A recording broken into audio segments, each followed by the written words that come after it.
परहित का चिंतन। एक राजा था जिसे शिल्प कला अत्यंत प्रिय थी। वह मूर्तियों की खोज में देश परदेश जाया करता था।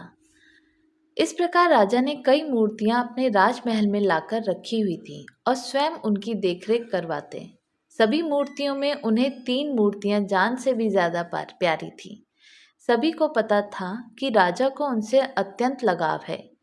एक दिन जब एक सेवक इन मूर्तियों की सफाई कर रहा था, तब गलती से उसके हाथों से उनमें से एक मूर्ति टूट गई। जब राजा को यह बात पता चली तो उन्हें बहुत क्रोध आया और उन्होंने उस सेवक को तुरंत मृत्युदंड दे दिया। सजा सुनने के बाद सेवक ने तुरंत अन्य 2 मूर्तियों को भी तोड़ दिया। यह देखकर सभी को आश्चर्य हुआ। राजा ने उस सेवक से इसका कारण पूछा। तब उस सेवक ने कहा, महाराज क्षमा कीजिएगा, यह मूर्तियां मिट्टी की बनी हैं, अत्यंत नाजुक हैं, अमरता का वरदान लेकर तो आई नहीं है। आज नहीं तो कल टूट ही जाती।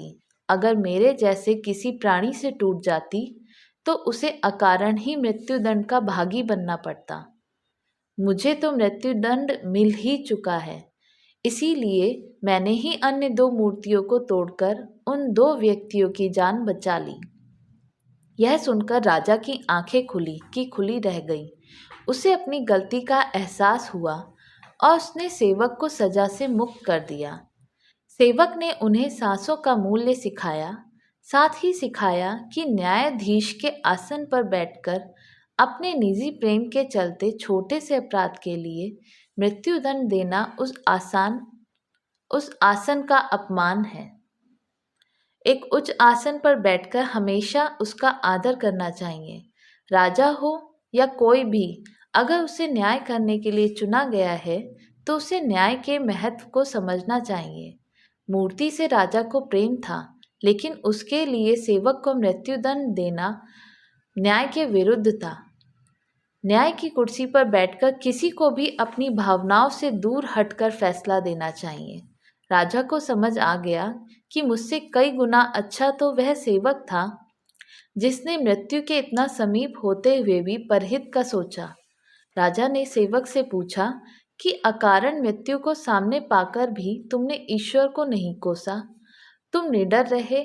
इस संयम, समस्वभाव तथा दूरदृष्टि के गुणों के वहन की युक्ति क्या है? सेवक ने बताया कि आपके यहाँ काम करने से पहले मैं एक अमीर सेठ के यहाँ नौकर था।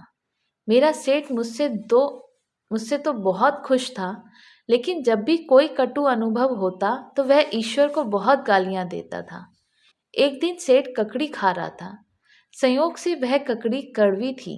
सेठ ने वह ककड़ी मुझे दे दी। मैंने उसे बड़े चाव से खाया, जैसे वह बहुत स्वादिष्ट हो।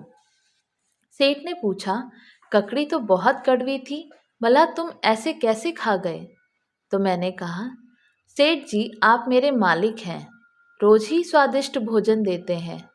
अगर एक दिन कुछ कड़वा भी दे दिए तो उसे स्वीकार करने में क्या हर्ज है?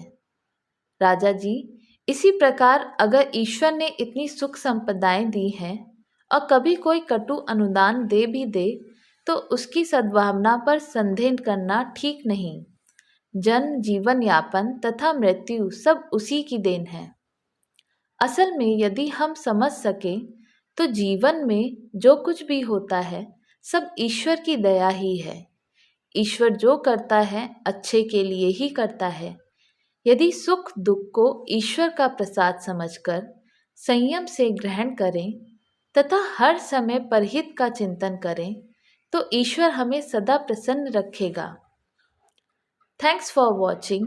Please subscribe, like and share the channel. Thank you.